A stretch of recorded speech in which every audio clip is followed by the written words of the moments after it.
The nation's electoral body, INEC, just concluded what was meant to be by-elections in some states across Nigeria. It's, of course, ended not very different from what we all expected.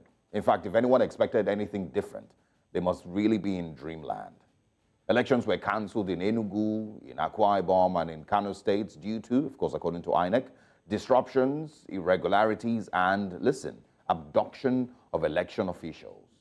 You hear those type of things only in Nigeria. Again, disruptions, irregularities, and abduction of election officials. Well, once again, if you expected any different, you need to maybe go kneel down in the corner of your bedroom because, of course, it's Nigeria. These type of incidents have been very normal in almost every single election cycle in Nigeria. Absolutely nothing changes. No matter the amount of adjustments to the electoral laws, it's the same cycle on repeat.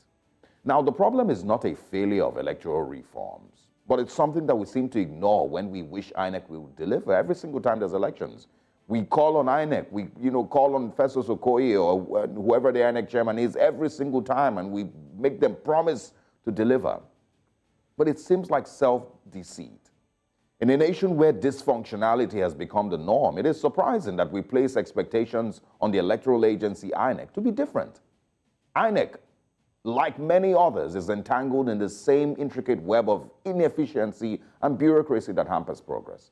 And those perennial issues plaguing Nigeria, corruption, inadequate infrastructure, lack of institutional capacity, lack of political will and leadership, it wouldn't exclude INEC from its spread and, of course, the spread of its cancer.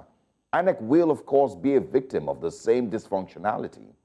INEC is operating within the broader context of dysfunctionality. It is shackled by the same chains that bind other governmental entities.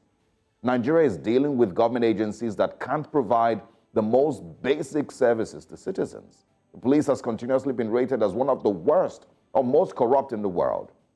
The Nigerian Customs Service, the EFCC, we just spoke about it, NAFDAC, we all know, has been very inefficient in carrying out its duties. PHCN and other electricity generating, transmission, or distribution agencies have been inefficient. Do I even bother talking about the NNPC? Is there any need mentioning the National Emergency Management Agency, NEMA, that is simply tasked with disaster management and response? The systemic failures transcend mere elections. They permeate every facet of public service, from erratic power supply to dilapidated infrastructure.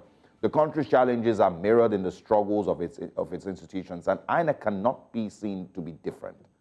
Expecting INEC to function differently in isolation is akin to demanding a lone tree in the forest to flourish in not in the forest now, but a lone tree to flourish in a barren desert. It's not going to happen.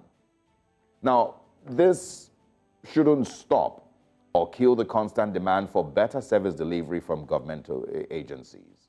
But it's to simply remind us that INEC can't be singled out and expected to deliver until we have a complete demand for a better Nigeria. The issues ingrained in Nigeria's governance ecosystem require a comprehensive overhaul. Every single item, every single one of them. And without addressing the root cause of dysfunctionality, any optimism for change in a single agency is akin to building castles on shifting sands. It's self-deceit. So Nigerians, let this morning be a reminder to demand more from your government. Now your president is back home. Remind him that it's time to be president. Demand accountability from your governors, from your local government chairman, from your permanent secretaries, from everybody. Demand better service from your MDAs. And most importantly, make that demand non-negotiable. Good morning, Nigerians.